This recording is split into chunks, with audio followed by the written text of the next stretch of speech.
बिस्मिल्लाहिर्रहमानिर्रहीम।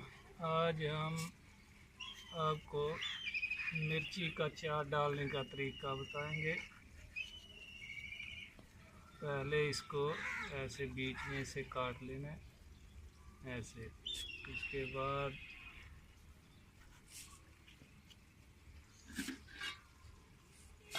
ये लाल मिर्ची डालेंगे इसमें। ये सौंफ है पिसा हुआ। उसके बाद मेथी पीसी हुई, और उसके बाद ये नमक, ये हल्दी, और इसको मिक्स करेंगे ये सरसों का तेल डाल के, और इसको अच्छी तरह मिक्स कर लेंगे सब चीज़ों को।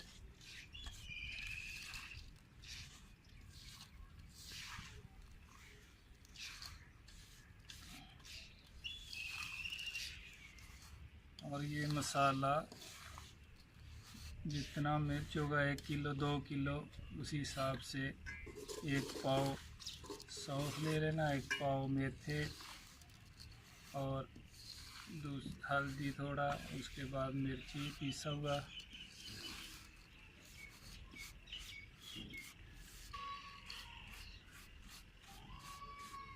ये 1 किलो का मसाला तैयार हो गया।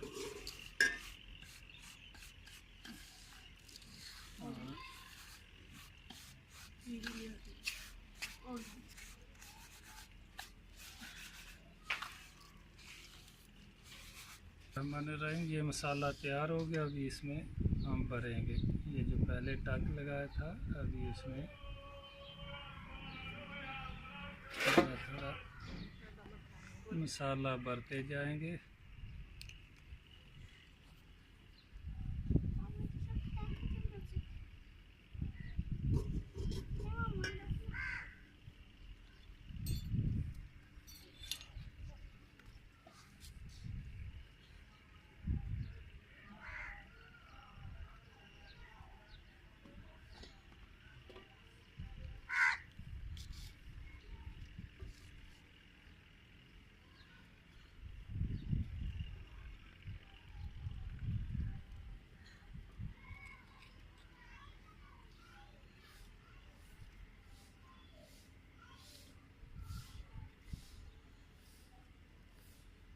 ये लो दोस्तों, हमारा चार मिर्ची का तैयार हो गया। और इसमें 1 किलो मिर्ची में आधा किलो सरसों का तेल डाल लेना, जिसमें ये भीगी रहें। और 2-4 दिन के बाद इसको निकाल के रोटी के साथ इस्तेमाल करें। इंशाअल्लाह बहुत अच्छा इसका मज़ा आएगा खाने का। कि अल्लाह हाफ़िज़। फिर इंशाअल्लाह किसी और नई डिश के साथ मुलाकात होगी। ओके, अल्लाह हाफ़िज़।